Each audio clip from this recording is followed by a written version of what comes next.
श्री राम जी जो कमल के समान विशाल नेत्र वाले हैं, जटाजूट धारण किए हुए हैं,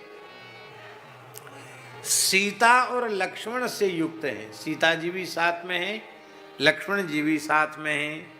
पथिगतम रामा विरामम भजे। अब सौभग तनुम एक बार जब कह चुके हैं तो पीतांबरम सुंदरम ये किसके लिए कहा? बहुत ध्यान दें। सांद्रानंद पयोग सौभग तनुम वाक्य पूरा हो गया। घनीभूत आनंद रूपी मेघ, सजल मेघ के समान जिनका शरीर है, बात पूरी हो गई। अब पीतांबरम सुंदरम, आप ही बताओ भगवान श्री राम बलकल वस्त्र धारण करके वहां से निकले कि सुंदर पीतांबर धारण करके वहां से निकले? राम जी ने जब वनवास लीला की है तो क्या पहन के राम जी बाहर निकले?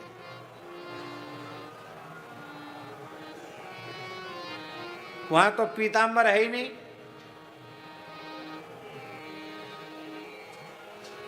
मुनियों के पटाभूषण हैं। और महाराज जी वर्णन मिलता है कि राम जी ने तो वो पहन लिए वृक्ष की छाल से निर्मित कठोर वस्त्र। राम जी ने अपने बहुमूल्य कौशेय वस्त्र, रेशमी वस्त्रों को उतार दिया और वलकल वृक्ष की छालों से बने हुए कपड़े राम जी ने पहन लिए, वलकल पहन लिया राम जी ने।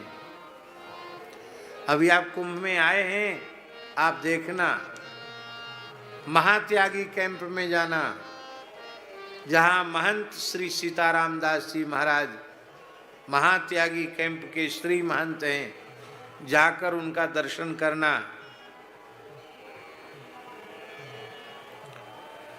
चाहे जितनी भयंकर ठंड हो, वो ना पैर में कुछ पहनते हैं ना ऊपर से कुछ ओढ़ते हैं,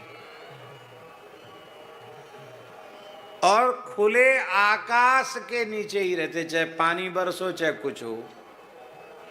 अभी भी आप जाना वहां तो एक चौतरा बना होगा, उस पर धूना जल रहा है, अखंड भस्म रमाए वहीं बैठे हैं।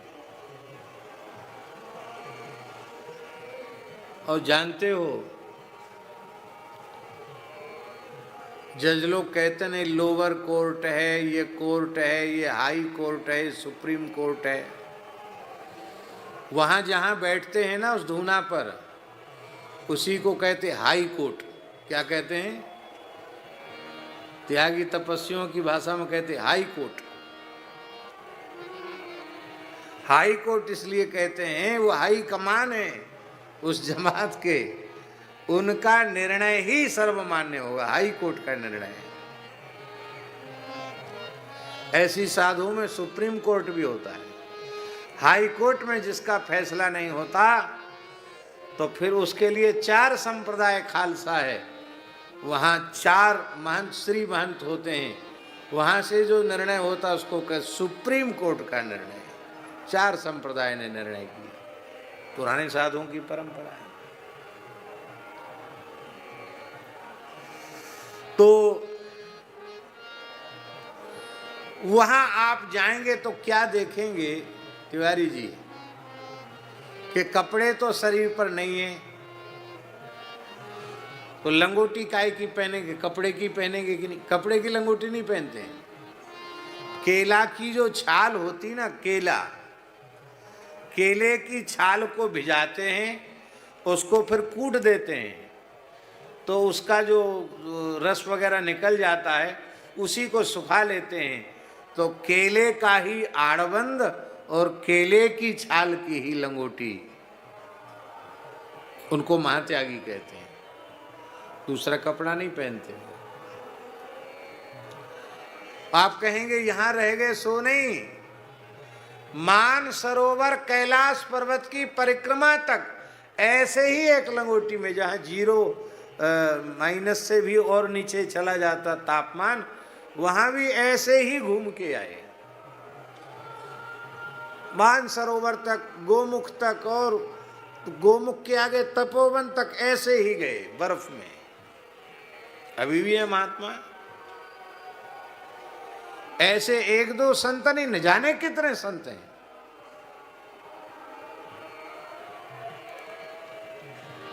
तो राम जी तो बलकल धारण किए हुए हैं, लक्ष्मण जी भी बलकल धारण किए हुए हैं।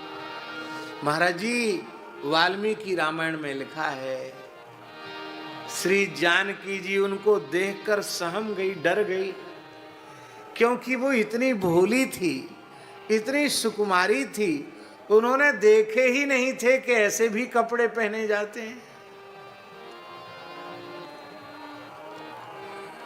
राष्ट्र कवि मैथिली शरण गुप्त ने तो बहुत अद्भुत लिखा है, ये पंक्तियां मुझे याद नहीं है, पर मैथिली शरण गुप्त ने लिखा है कि वशिष्ठ जी रो पड़े और उन्होंने कहा, पुत्री सीते, तू अपने कोमल हाथों से इन मुनियों के वस्त्रों को छू मत लेना, क्योंकि तेरी कोमल उंगलियों में छाले पड़ जाएंगे, मैं देख नहीं पाऊंगा, इसलिए बेटी तुम इसको छूना मत।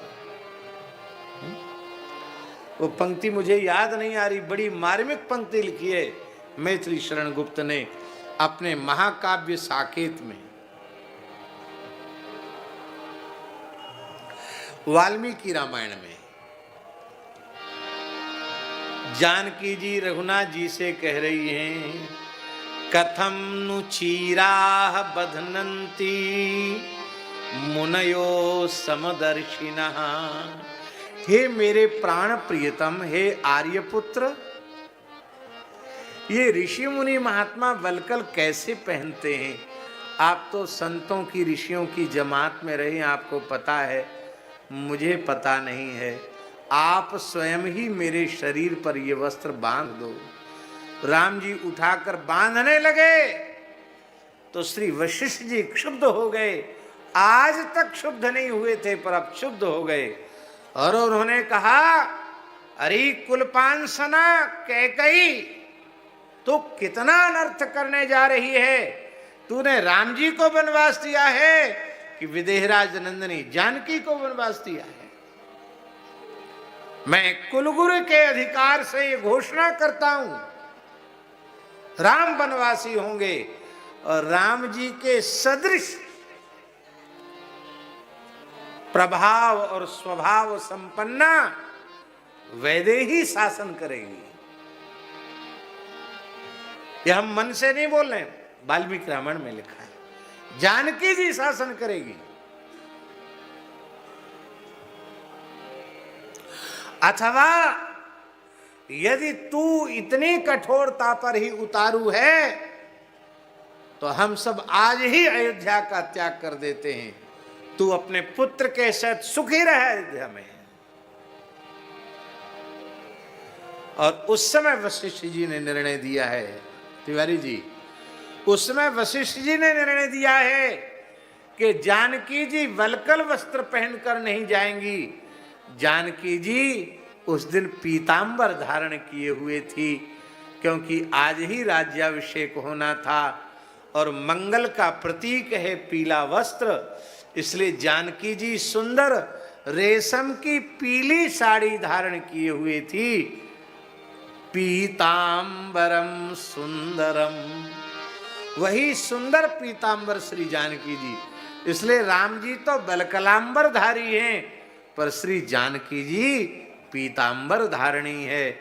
ऐसे श्री सीताराम जी का वर्णन किया। आप लोग कहेंगे कि जानकी जी के लिए पीतांबरम सुंदरम क्यों कहा? बोले ये पीतांबरम सुंदरम कह करके इस अरण्य कांड में श्री सीताराम जी की विलास लीला का भी वर्णन सांकेतिक रूप में तुलसीदास जी करना चाहते हैं, इसलिए पीतांबरम सुंदरम। इसी अरण्य कांड में एक बार चुनी कुसुम सुहाए, एक बार चुनी कुसुम सुहाए, निज कर भूषण राम बनाए, निज कर भूषण राम बनाए, सीता ही पही राये प्रभु सादर,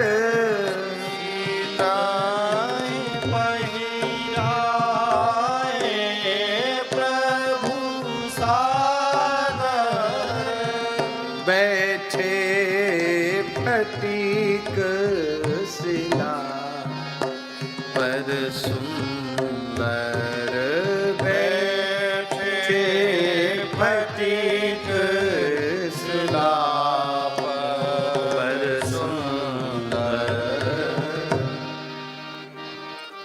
ये चित्रकूट की पवित्र धरती है जिस पर भगवान ने श्री जानकी जी के सहित महारास लीला की। कौन सी लीला की? महारास। कितने महारास किए? बोलो कितने किए? हाँ 999। तुमको कहां से पता? ये हर्षित बोला है 999। तुमको कहां से पता है? कौन बाबा? अच्छा 999 रास किए। कितने? चित्रकूट में 999 रास किए राम जी ने। देवांगनाएं रास में सम्मिलित हुई। आप लोग कहेंगे वहां सखी सहचरी कहां से आ गई? जानकी जी की नित्य सिद्ध सखी सहचरियां वहां प्रकट होती है। जानकी जी के रोमकूप से सखी सहचरियां प्रकट होती हैं। जितने श्री जानकी जी हैं उतने स्वरूप में राम जी प्रकट होकर के लीला करते हैं। 999 महारास किए।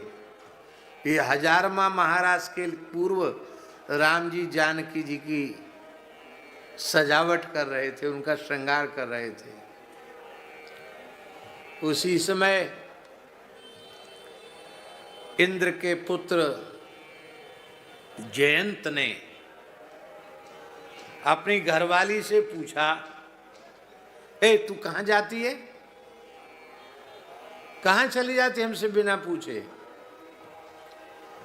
वो बोली कि साक्षात वेदांत वेद्य परात्पर परब्रह्म परमात्मा श्री राम इस समय चित्रकूट में विराज रहे हैं। अपनी आह्लादनी प्राणवल्लभा श्री जानकी जी के सहित, और बड़ी दिव्य लीला हो रही है, उनकी रास लीला हो रही है। अनेक देवांगनाएं दर्शन करने जाती, मैं भी दर्शन करने जा रही हूं। अहंकारी जयंत बिगड़ गया, मुझे तेरे पातिव्रत पर संदेह है। वहां क्यों जाती है? मैं नहीं मान सकता कि कोई राजकुमार परमात्मा हो सकता है। मैं परीक्षा लूंगा, अब परीक्षा लेकर प्रमाणित कर दूंगा, नंबर दूंगा कि राम जी हैं कि भगवान हैं कि नहीं। भगवान हो तो जाओ, नहीं तो नहीं, तुमको नहीं जाने को मिलेगा।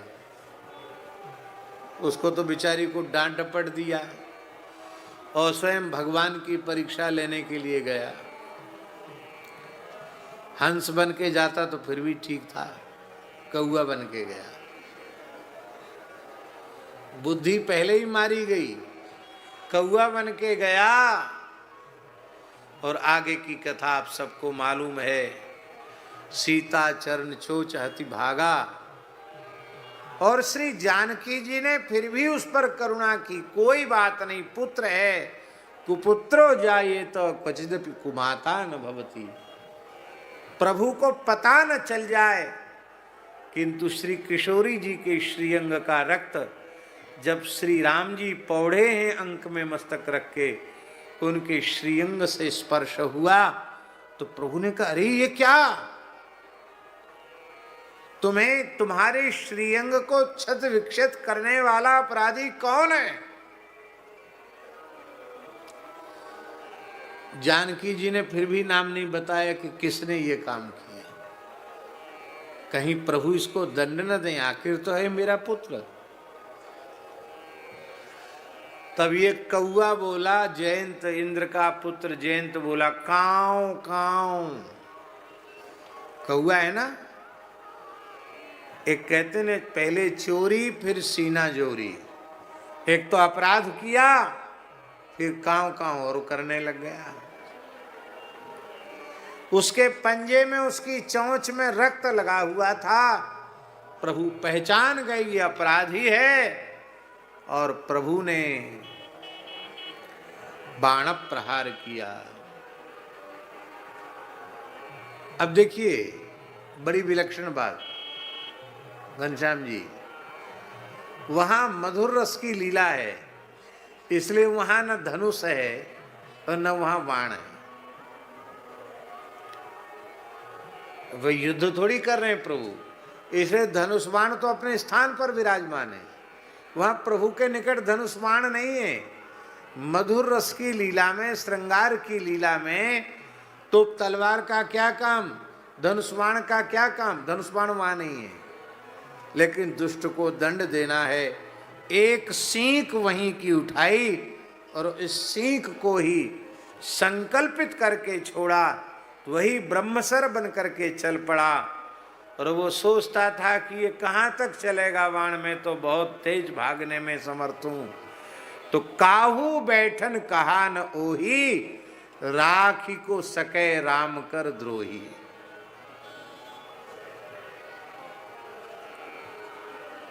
राखी को सके राम कर द्रोही। और महाराज यहां तो एक राखी को सके राम कर द्रोही, और दूसरी जगह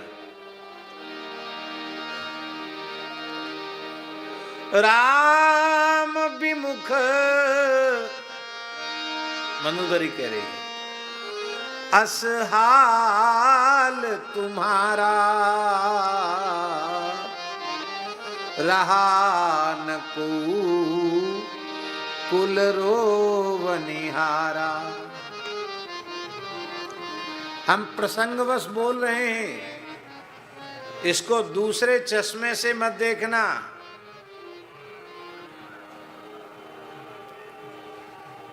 जिन लोगों ने बहुत लंबे समय तक एक छत्र शासन किया देश में, प्रभाव भी कम नहीं था, कोई सोच नहीं सकता था कि उनकी यह दशा हो जाएगी। उसके मूल में कारण क्या रहा? उसके मूल में कारण है राम विमुख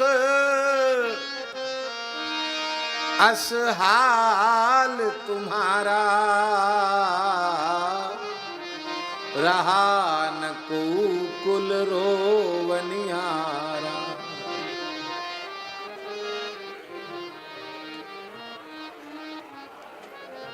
अभी भी पूरी तरह राम जी का समर्थन नहीं कर रहे हैं, राम विरोध में लगे हुए हैं, तो रहे सहे भी जय सिया राम हो जाएंगे, खत्म हो जाएंगे। अपने अस्तित्व को, यदि हम किसी व्यक्ति के लिए नहीं बोल रहे हैं, मनुष्य यदि अपने अस्तित्व की रक्षा करना चाहता है, उसे राम जी का आश्रय लेना पड़ेगा। देखो, आप हमारी बात को अन्यथा मत लेना।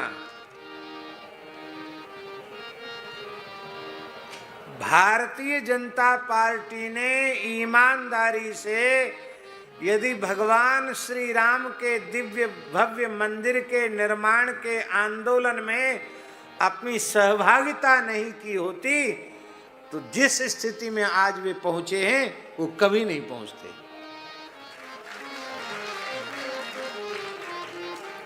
यह सत्य है कि नहीं?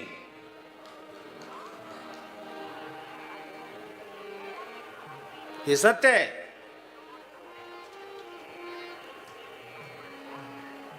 और कोई स्वीकार करे या न करे, आज देश के शासक को पूरे संसार में जो सर्वोच्च सम्मान प्राप्त हो रहे हैं, उसके मूल में यही है कि उस शासक ने रामलला के दर्शन के समय साष्टांग लौटकर प्रणाम किया, श्रद्धा पूर्वक प्रणाम किया, विश्वनाथ जी को श्रद्धा पूर्वक प्रणाम किया, हनुमानगढ़ी हनुमान जी को श्रद्धा पूर्वक प्रणाम किया।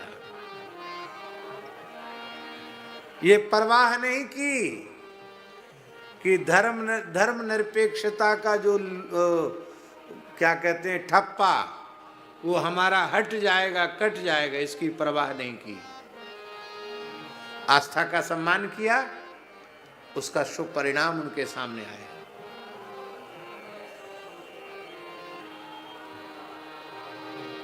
राम जी के प्रभाव स्वभाव दोनों का ज्ञान जयंत को हो गया। जयंत भी एक छत्र शासक इंद्र का बेटा है, लेकिन काहू बैठन कहा न ओही, राख को सके राम कर दो। किसी ने उसको बैठने तक के लिए नहीं कहा। और अंत में जानकी जी ने कहा, आखिर तो आपका ही है, इसको क्षमा कर दीजिए। तब प्रभु ने इसको क्षमादान भी किया।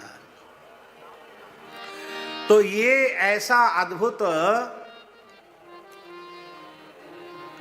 प्रकरण है, और इसमें ये जो दूसरा श्लोक है गिरधर जी, इस दूसरे श्लोक में संपूर्ण अरण्य कांड की कथा है, पूरी अरण्य कांड की कथा है।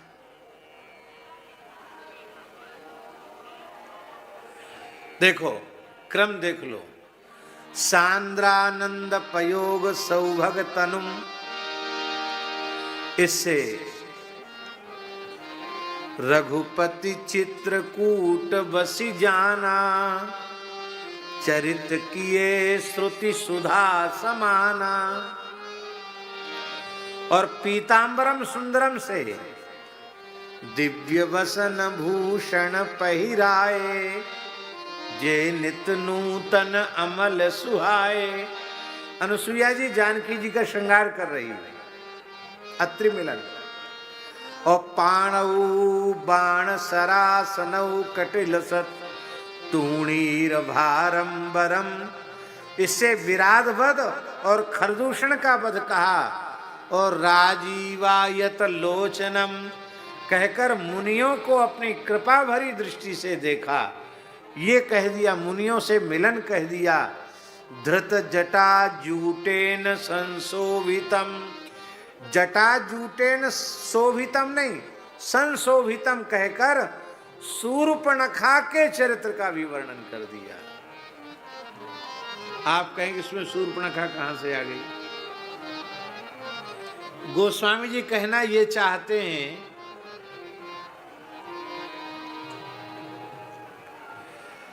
कि जब हमारे राम जी कोई राजकीय वस्त्र नहीं पहने, कोई आभूषण धारण नहीं किए हुए हैं, भस्मोद्धूलित सर्वांग हैं और मस्तक पर उनके जटाएं हैं, तब तो इतने सुंदर हैं, तब तो इतने सुंदर हैं कि रावण की बहन शूर्पणखा वहां पहुंची। पंचवटी सो गई एक बारा, पंचवटी सो गई एक बारा, देखी विकल भई युगल कुमारा, देखी विकल भई युगल कुमारा। रामायण ही ऐसी है जिसमें सब आनंद ले सकते। एक रामायण जी कह रहे थे पंचवटी सो गई। सो गई माने जो भजन की जगह थी, पंचवटी तपस्या के लिए लगाई थी, पंचवटी वहां तपस्या करेंगे, पर ये तो तामसी राक्षसी वहां ठंडी ठंडी सीरी सीरी चली बयार, और वो तो वहीं खर्राटे लेने लगी। पंचवटी सो गई, सो गई। और जब जगी तो राम जी कहीं गए थे, दिखाई पड़े, देखी विकल भई, विकल हो गई। ये जटा जूटेन संशोभितम, शूर्पणखा का जटाजूटधारी श्री राम जी में आसक्त होना, और सीता लक्ष्मण संयुतम से पंचवटी का निवास, और पथिगतम से सीतान्वेषण, जानकी जी की खोज, और अभिरामम लोक क्या है, रामाभिरामम भजे। अभिरामत्व तो क्या है राम जी का, बोले शबरी को नवदा भक्ति का उपदेश देना, शबरी के आतिथ्य को स्वीकार करना, और गृधराज जटायु को अपने पिता के जैसा आदर देना। हा हा हा, नारद जी को वरदान देना, ये सब है अभिरामत्व, रामाभिरामम। इस प्रकार से पूरे अरण्य कांड की कथा इस श्लोक में सन्निविष्ट है। ये है गोस्वामी तुलसीदास जी का पांडित्य। बोलो गोस्वामी श्री तुलसीदास जी महाराज की जय। केवल यही एक कांड ऐसा है, अरण्य कांड, जिसमें केवल तुलसीदास जी ने मंगलाचरण के 2 ही श्लोक लिखे।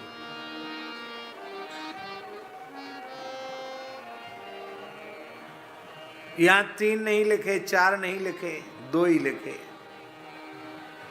क्योंकि अब पूरी कथा कह दी। अब कुछ समय तक 2 ही रहने वाले हैं, राम लक्ष्मण। जानकी जी तो अग्नि में विराज जाएंगी, और प्रतिबिंब सीता लंका चली जाएंगी, तो तीसरे का दर्शन अब होने वाला अभी जल्दी नहीं है, पता लगेगा तब दर्शन होगा। इसलिए सुंदर कांड में 3 श्लोक हैं, अरण्य कांड में 2 श्लोक, सुंदर कांड में 3 श्लोक, क्योंकि सुंदर कांड में हनुमान जी जानकी जी का पता लगाएंगे, इसलिए जानकी जी वहां मिल गई, इसलिए 3 श्लोक हैं। और अब एक सोरठा, उस सोरठा को कहकर के आज की कथा का हम विराम करेंगे। उमा राम गुण गूढ़ पंडित मुनि पावहि बिरती, पावहि मोह विमूढ़, जे हरि विमुख न धर्म रति। अरण्य कांड में बड़े बड़े लोगों को व्यामोह हो जाएगा राम जी की लीला देख करके। सती जी को भी तो व्यामोह हो गया कि नहीं? ये कैसे परमात्मा जो अपनी पत्नी के लिए रो रहे हैं, जयंत को भी यही संदेह हुआ, इसलिए भगवान शंकर कह रहे हैं, हे उमा, राम जी के गुण अत्यंत गूढ़ हैं, इनका फल क्या है? गूढ़ माने किसको कहते हैं? स्थूल दृष्टि से जिसके रहस्य का बोध न हो सके उसे गूढ़ कहते हैं। मोटी तौर पर सोचोगे तो आपको पता नहीं चलेगा क्या है। जितना गंभीर और जितना सूक्ष्म विचार करोगे उतना अधिक आपको लगेगा करिए तो बहुत असामान्य बात है। राम जी के गुण ऐसी, उमा राम गुण गूढ़, उन गूढ़ गुणों से, गूढ़ गुणों का जब श्रवण करते हैं कौन? पंडित मुनि। पंडित सुनते हैं और मुनि सुनते हैं तो पावहीं बिरति, उनको वैराग्य हो जाता है, शरीर संसार से वैराग्य हो जाता है। अब पंडित किसको कहते हैं, मुनि किसको कहते हैं?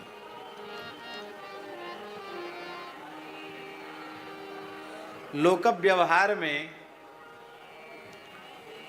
कर्मकांड करने वाले, पांडित्य कर्म करने वालों को पंडित कहा जाता है, अथवा कोई बहुत न्याय व्याकरण वेदांत आदि विषयों में उन्होंने विशेष योग्यता प्राप्त की है।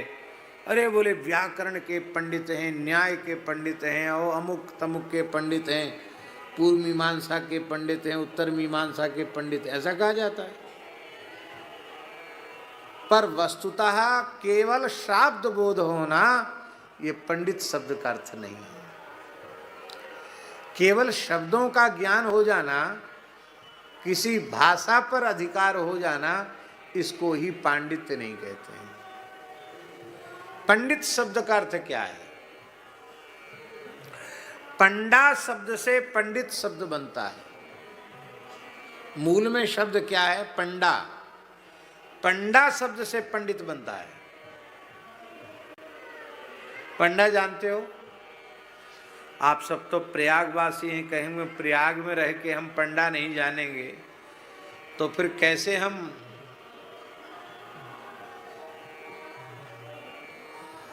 भालू वाला झंडा कालू राम पंडा, ऐसे बैनर लगे हैं। अब चले जाना संगम नहाने, अभी तो इस समय कुंभ मेला है तो पता नहीं लगे कि नहीं, ऐसी सबके अलग अलग ऐसे लिखे रहते कि नहीं, अमुक अमुक चिन्ह है तो अमुक पंडा। और पंडा तीर्थ पुरोहित हैं। तीर्थ पुरोहित ब्राह्मण, एक मनुष्य को अत्यंत आदर करना चाहिए, क्योंकि तीर्थों की महिमा गरिमा को उन्होंने सुरक्षित रखा है। तीर्थ पूजन, तीर्थ का संस्कार सुरक्षित रखा है। इसलिए तीर्थ में जाकर स्नान करे तो वहाँ घाट पर कोई ब्राह्मण दिखाई पड़ जाए तो उसको दक्षिणा अवश्य दे, तब तीर्थ स्नान पूर्ण होगा, नहीं तो तीर्थ स्नान पूर्ण नहीं होगा। हमने अपने पूज्य महाराज जी को, भक्तमाली जी को देखा,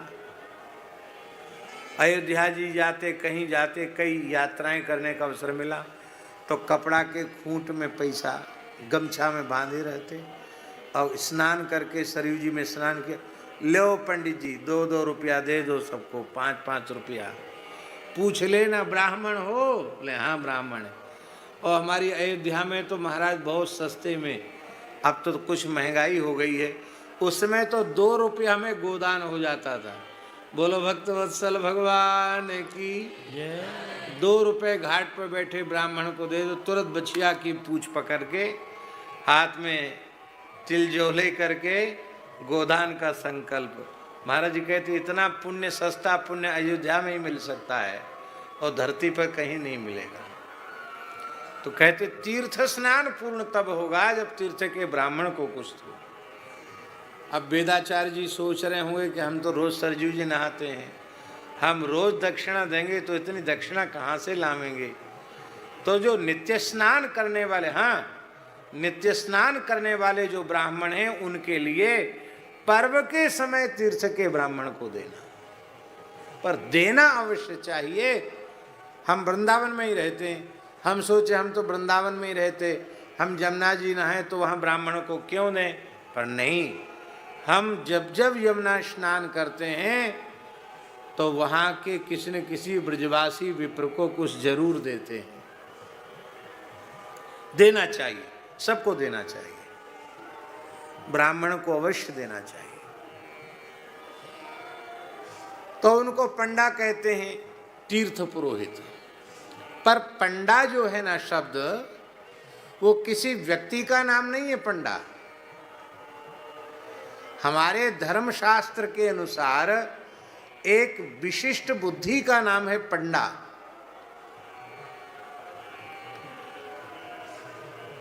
किस बुद्धि का नाम है पंडा? सदसद विवेकनी बुद्धि पंडा भवति। जिस बुद्धि में क्या सत है और क्या असत है इसका पूर्ण विवेक हो जाता है, उस बुद्धि का नाम है पंडा। और ऐसी सत असत विवेकनी बुद्धि पंडा जिसमें उत्पन्न होकर प्रतिष्ठित हो गई है, कभी वो सद असत के विवेक से नीचे उतरता नहीं है, उस व्यक्तित्व का नाम है पंडित। पंडा संजाता अस्य, जिसको वह पंडा नाम की बुद्धि उत्पन्न हो गई हो, जिसमें सत और असत का विवेक हो गया हो, उसे पंडित कहते हैं। इसलिए भगवान आदि शंकराचार्य ने इसी अर्थ का अनुसंधान करके कहा, पंडितो बंध मोक्षविद। पंडित कौन है? जो बंधन और मोक्ष की परिभाषा को समझे, जिससे बंधन होता उसका त्याग करे, जिससे मनुष्य संसार चक्र से छूटता है वही कर्म करे, उसी का नाम पंडित है। और दूसरी बात हम निवेदन करें, ब्राह्मणों के अर्थ में पंडित शब्द रूढ़ ही हो गया है, लेकिन वस्तुतः पंडित शब्द से कोई जाति विशेष का ग्रहण नहीं है। महाराज तुम पंडित ज्ञानी, दशरथ जी को पंडित कहा जा रहा है। तो पंडित माने ब्राह्मण ही नहीं, क्षत्रिय में भी ऐसी बुद्धि उत्पन्न हो गई तो क्षत्रिय भी पंडित है, वैश्य में ऐसी बुद्धि उत्पन्न हो गई तो वैश्य भी पंडित है, शूद्र में भी उस प्रकार की बुद्धि उत्पन्न हो गई है, सत असत का विवेक हो गया है, असत को त्याग दिया है और सत को ग्रहण कर लिया, तो उसको भी पंडित कहेंगे।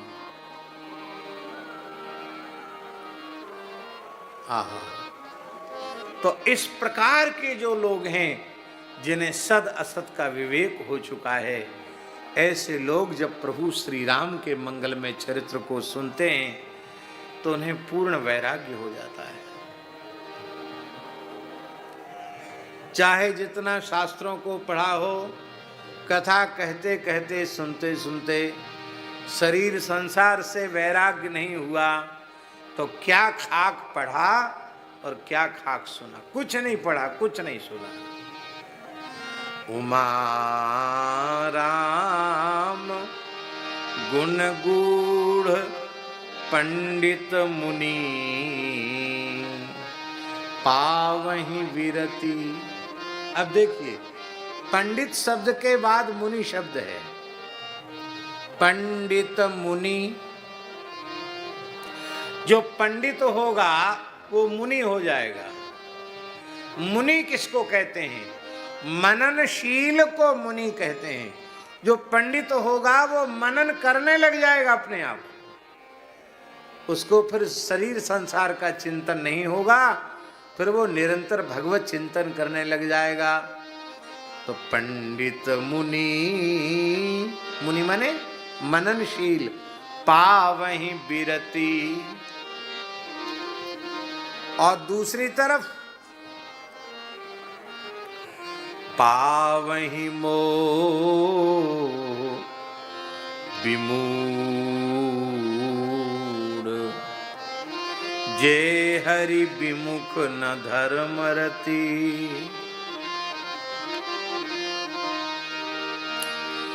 जो भगवान से विमुख हैं, जिनकी धर्म में रति नहीं है, ऐसे लोग पावहि मोह विमूढ़। मूढ़ नहीं लिखा, विमूढ़।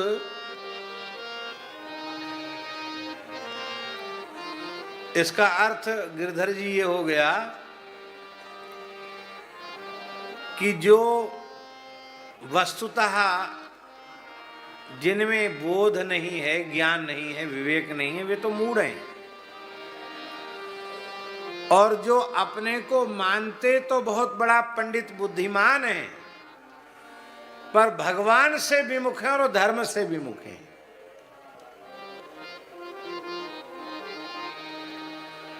जिन लोगों ने राम सेतु का विरोध किया, अथवा जिस व्यक्ति ने सनातन विचारधारा को डेंगू की तरह कहा, वो व्यक्ति क्या अपने को मूर्ख मानता है? वो व्यक्ति अपने को मूर्ख तो नहीं मानता। सनातन धर्म के संबंध में उटपटांग बातें कहने वाले व्यक्ति अपने को मूर्ख मानते हैं क्या? वे मूर्ख नहीं है। वो तो ये समझते हैं कि धर्म की, ईश्वर की, भारतीयता की, संस्कारों की चर्चा करने वाले मूर्ख हैं। पंडित तो हम ही हैं। और ये विचारधारा धीरे धीरे बहुत तेजी से बढ़ रही है। इतनी तेजी से विचारधारा बढ़ रही है, अभी एक कुछ समय पहले एक प्रामाणिक व्यक्ति ने हमसे कहा था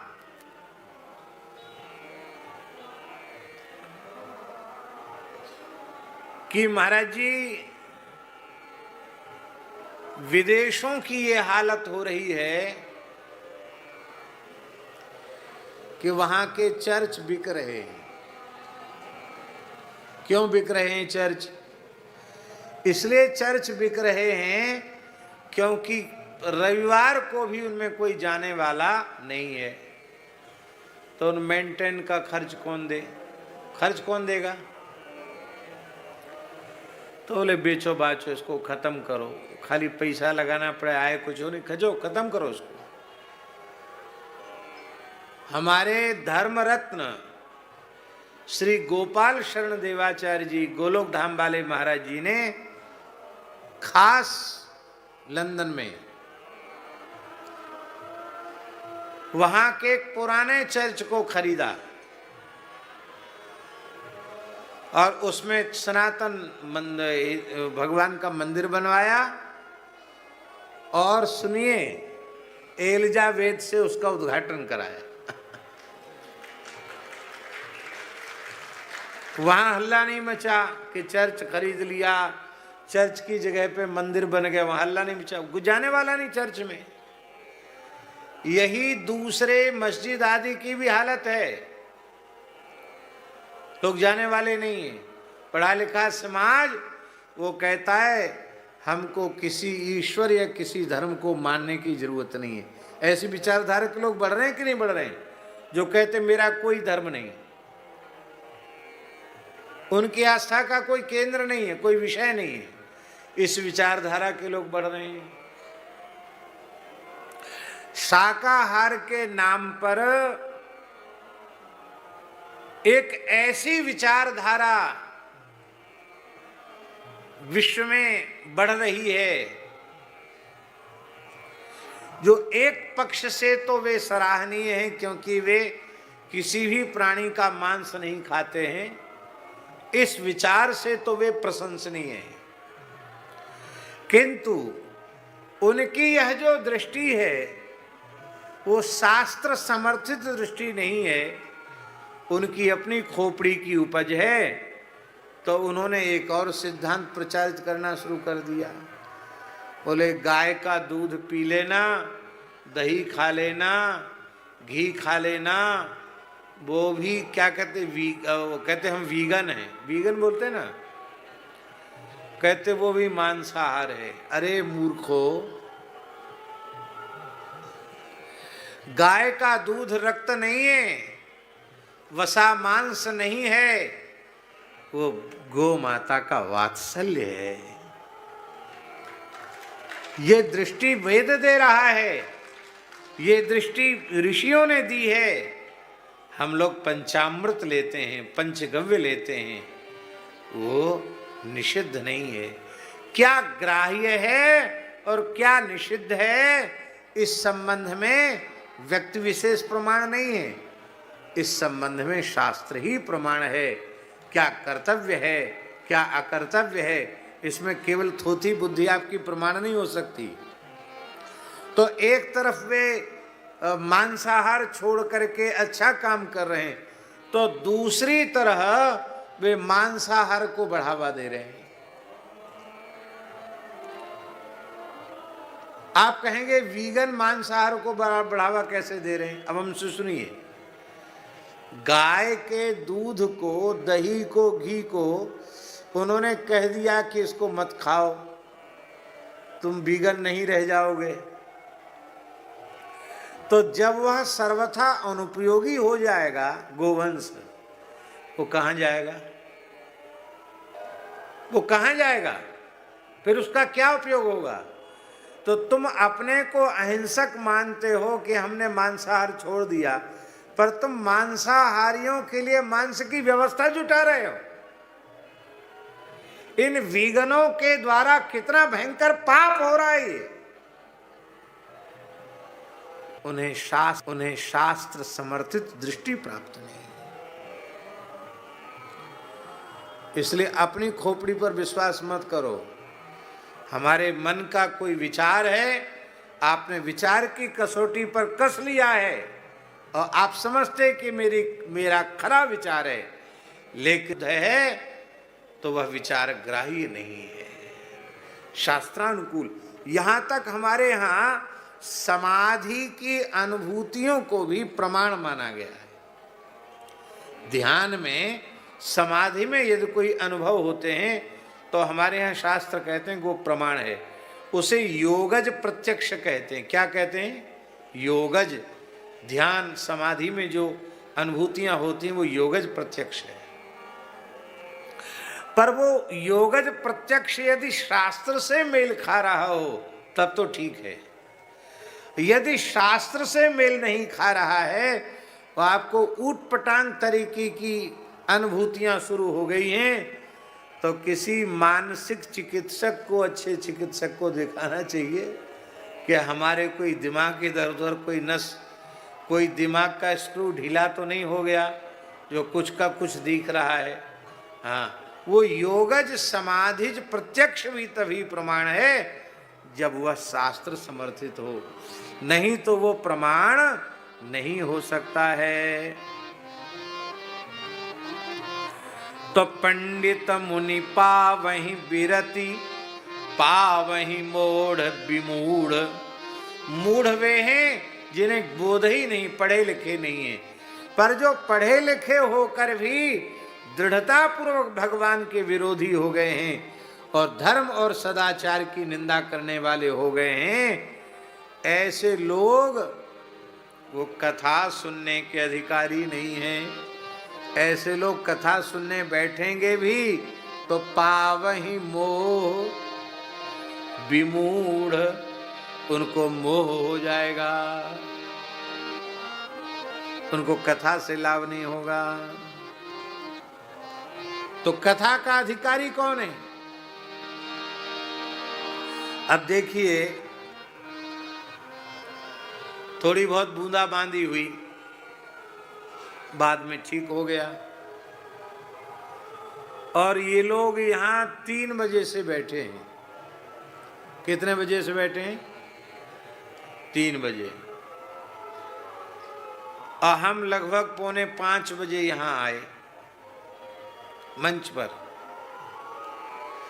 आप लोग कितनी देर से बैठे हैं? और हम बोले चले जा रहे हैं, हमने ये भी नहीं पूछा कि आप कहाँ जाओगे, कहाँ रुकोगे, क्या खाओगे, कुछ हमने पूछा भी नहीं, हम बोले चले जा रहे हैं। तो भी आप लोग नहीं कह रहे हो कि महाराज अब बंद कर दो, कहाँ तक बोलोगे, हमारा पिंड छोड़ो। ऐसी बात आप लोग नहीं बोल रहे। क्यों नहीं बोल रहे? क्योंकि आप सब भगवान की कथा सुनने के उत्तम अधिकारी हैं। महाराज जी, प्रयाग में बड़े बड़े महापुरुष इसलिए आते हैं कि इन श्रोताओं के रूप में पता नहीं कौन से सिद्ध पुरुष बैठे हैं। हो सकता है इस भीड़ में अनेक तीर्थ ही इस भीड़ के रूप में आकर बैठे हो। इसलिए तीर्थराज प्रयाग को यहां सुनाने के लिए हम लोग आए हैं। आहा, राम कथा के तेई अधिकारी, राम कथा के तेई अधिकारी, जिन कहूँ सतसंगति अति प्यारी, जिन कहूँ सतसंगति अति प्यारी, क्योंकि बिनु सतसंग विवेक न होई, बिनु सतसंग विवेक न होई, राम कृपा बिनु सुलभ न सोई, राम कृपा बिनु सुलभ न सोई, राम कृपा बिन सुलभ न सोई, राम कृपा बिनु सुलभ न सोई। इसलिए नवधा भक्ति में भगवान श्री राम ने सबरी जी को कहा, प्रथम भगति संतन कर संगा, तब दूसरी रति मम कथा प्रसंगा। प्रथम भगति संतन कर संगा, दूसरी रति मम कथा प्रसंगा। गुरुपद पंकज सेवा, तीसरी भक्ति अमान, चौथी भगत कपट तजी मम करही गुणगान। ऐसा ना क्या? चौथी भगति मम गुण गण, चौथी भगति मम गुण गण, करही कपट तजिगान। तो पहली इसलिए पावही मोह विमूढ़, जे हरि विमुख न धर्म रति। इन्हीं शब्दों के साथ आज का प्रवचन संपन्न। कल की एक सूचना हम आपको दें कि हमारे भारतवर्ष की संत परंपरा के एक महान सिरमौर मूर्धन्य महापुरुष, वैष्णव परंपरा के वामन द्वारों में श्री अग्रदेवाचार्य महाराज के द्वारे के आचार्य चरण गौ ब्राह्मण और वेद संतों की सेवा में, राष्ट्र की सेवा में, धर्म और संस्कृति की सेवा में जिन्होंने अपना जीवन समर्पित कर दिया, ऐसे परम पूज्य प्रातः स्मरणीय जगत गुरु अग्रदेवाचार्य श्री स्वामी राघवाचार्य जी महाराज, जो रेवासा धाम में आचार्य चरण के रूप में विराज कर हम सबको अनुग्रहित करते थे। पिछले चातुर्मास में भाद्र कृष्ण एकादशी को उनका भगवत धाम प्रयाण हुआ। तो हमारे यहाँ संतों में परंपरा है, आचार्यों का, महापुरुषों का कुंभ में भी एक उत्सव भंडारा होता है। तो कल मध्याह्न में बृहद भंडारा है और कल सायंकाल को इस मंच पर कुछ महापुरुषों का भी दर्शन होगा। वो पूज्य श्री रेवासा महाराज के चरणों में अपने भाव सुमन अर्पित करेंगे। सौभाग्य से श्री जानकी नाथ जी के चरणों में अनन्य निष्ठा से समर्पित पूज्य श्री स्वामी राघवाचार्य जी महाराज के विशेष प्रीति भाजन और विश्वास भाजन राज्यसभा सांसद श्री घनश्याम जी तिवारी जी परिवार सहित आए हैं। रेवासा पीठ जो बचा है अनेक झंझावातों से, उसके मूल में भगवान ने आपको निमित्त बनाया है।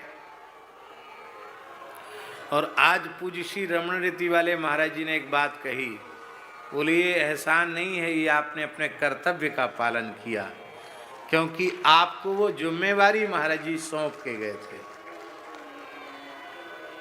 हम यहाँ बिल्कुल सच कह रहे हैं। तीर्थराज प्रयाग में बैठ कर के तिवारी जी वहाँ न होते और पंकज जी, ऋषभ जी, ये लोग सब नहीं होते तो हम तो पहले से ही, हमारी रुचि ही नहीं, हम तो पहले ही भाग खड़े थे। लेकिन ये लोग खड़े हो गए तो हमने सोचा चलो रघुनाथ जी कुछ चाहते हैं। यद्यपि जितना समय हमें देना चाहिए उतना समय हम, क्योंकि भगवान ने बहुत सेवा दे रखी है, बहुत व्यस्त कर रखा है, इस कारण से हम नहीं ज़्यादा समय दे पाते हैं, लेकिन ये लोग खूब पूरा समय देते हैं। और श्री जानकी नाथ जी की कृपा से थोड़े ही समय में रेवासा धाम विश्व का एक दर्शनीय स्थल बनेगा, आकर्षण केंद्र बनेगा। आज भी वह दिव्य भूमि तो है ही, लेकिन जरूर लोग वहाँ जाएंगे और सब उसका लाभ लेंगे। तो कल पूज्य श्री महाराज जी का मध्याह्न में बृहद भंडारा है और शाम को कुछ धर्माचार्य आएंगे। बस एक ही बाधा है, आज से वाहनों का आना जाना प्रतिबंधित हो रहा है और रात्रि तक ये प्रतिबंध और कठोर हो जाएगा।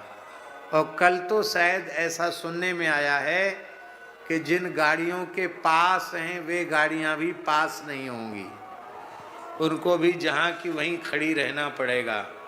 और इसमें कोई बुराई नहीं है, क्योंकि प्रशासन की व्यवस्था में हम सबको सहयोग करना चाहिए। इतने बड़े जन समुदाय में और यदि ये प्रतिबंध न लगाया जाए तो लोगों को कितनी सुविधा हो जाएगी। इसलिए सरकार के तंत्र के साथ हम लोगों को सहयोग करना चाहिए। ये बात हम इसलिए कह रहे हैं कि आने का भाव तो सबका है, सबसे